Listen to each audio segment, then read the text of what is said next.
Sometimes, the real problem isn't your child's behavior. It's the person they had to become just to be noticed, just to be heard, just to not feel invisible in their own home. And this is a truth that many parents don't want to face, but it's essential if you want to break emotional cycles. When a child starts acting aggressively, defiantly, throwing tantrums, or even shutting down emotionally, most adults react by labeling.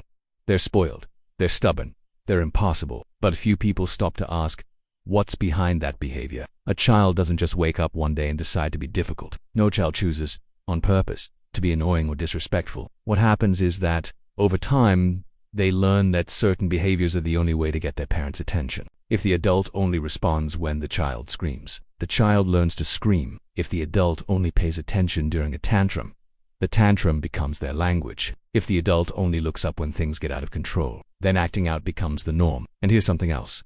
Often challenging behavior is a direct reflection of emotional disconnection. Children who don't feel seen, heard, or understood will find any way to get noticed.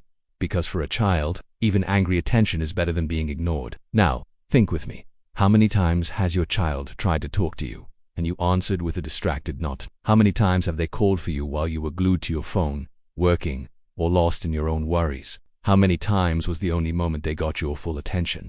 During a meltdown or a crying fit, a child's behavior is just the tip of the iceberg. What stays hidden are the unvalidated emotions, the unmet emotional needs, the swallowed words, the fears that went unanswered. And the more adults only react to behavior, the more the child reinforces that pattern, because deep down, they want just one thing: to be seen, to be heard, to be loved consistently, not just during moments of crisis.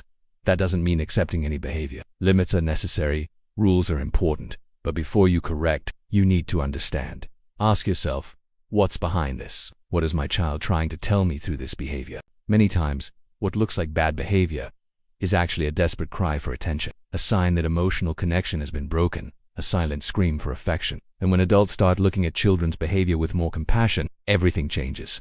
The focus shifts from control to reconnection. Ask yourself, am I emotionally available for my child? Am I truly listening? Am I reacting with empathy, or just with automatic discipline? It's hard to admit, but often, the problem isn't the rebellious child, it's the emotionally absent adult. It's the tired father with no patience, the overwhelmed mother who is emotionally distant, a home full of rules, but empty of affection. And this isn't about guilt, it's about awareness, about looking inward and understanding that every behavior has a cause. Behind every challenging attitude, there's a child trying to survive emotionally. If you want real change in your child's behavior, start by changing the way you respond to them. Replace automatic scolding with an unexpected hug. Replace punishment with an honest conversation.